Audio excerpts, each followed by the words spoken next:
Hello, Christ Church. Paul Fowler, our Lake Forest campus pastor.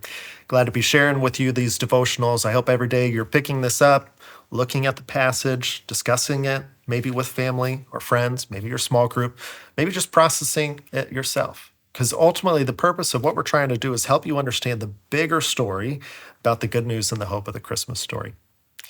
Now, I'm going to acknowledge that our passage today, Luke chapter 2, verse 6 and 7, is when we see Jesus actually being born, even though we're still well over a week from when we will celebrate the birth of Christ. The reason we're doing this is because there's so much that comes before the birth of Christ that we've been talking about, all these prophecies being fulfilled and ordinary things for God's extraordinary purposes, as well as so many things that come after that continue to validate that Jesus is the Son of God, that Jesus has come to bring salvation, that Jesus has come to bring that good news and give us hope. So today we're looking at chapter 2, verse 6 and 7, and this is where we get that kind of quintessential story, the understanding that Jesus was placed in a manger. Now, although this story is full in so many different places, as we looked over the last few weeks, of exact verses in the Old Testament that can pinpoint to help us understand that Jesus is the Son of God, there's no prophecy that requires Jesus to be born in such a humble estate. There's no requirement that Jesus is supposed to be put into a manger, be put into a feeding trough. So why is this happening? Why is Luke even telling us this story? Why was there no room at the inn? What does that reveal to us about who God is and what his character is?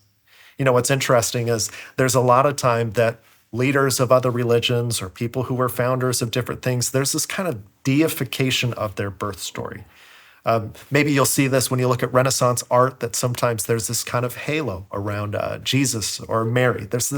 We have this tendency as humanity to try to deify people that we want to look up to. We want to make them better than they really are. But what's so fascinating about the story, and somewhat kind of backwards if you really want to make a good religion or narrative in some sense, is that Jesus was put into this humble place. Why is this important for us? Well, I think it shows, kind of like Jesus was to be called Emmanuel, the God with us, that if Jesus had been born into privilege, had been born into kind of a high upper class standing in a place that he never suffered, he never struggled, in some sense, we could look at him and say, okay, you don't know what it's like to be me. You don't know what it's like to go through the things that I've gone through.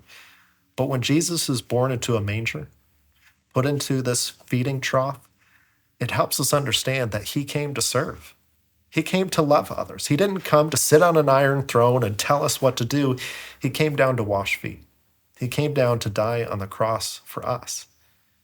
So what's amazing about the good news and the hope of the Christmas story is you have a Savior who understands exactly what you're going through right now.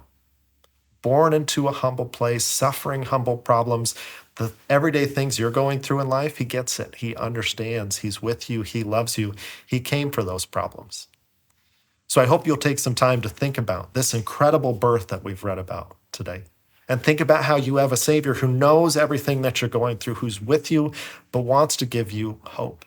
And in turn, as we think about if that's what our Savior can do for us, what way can we be humble and help and love and serve others around us, that they might know the good news and the hope of the Christmas story?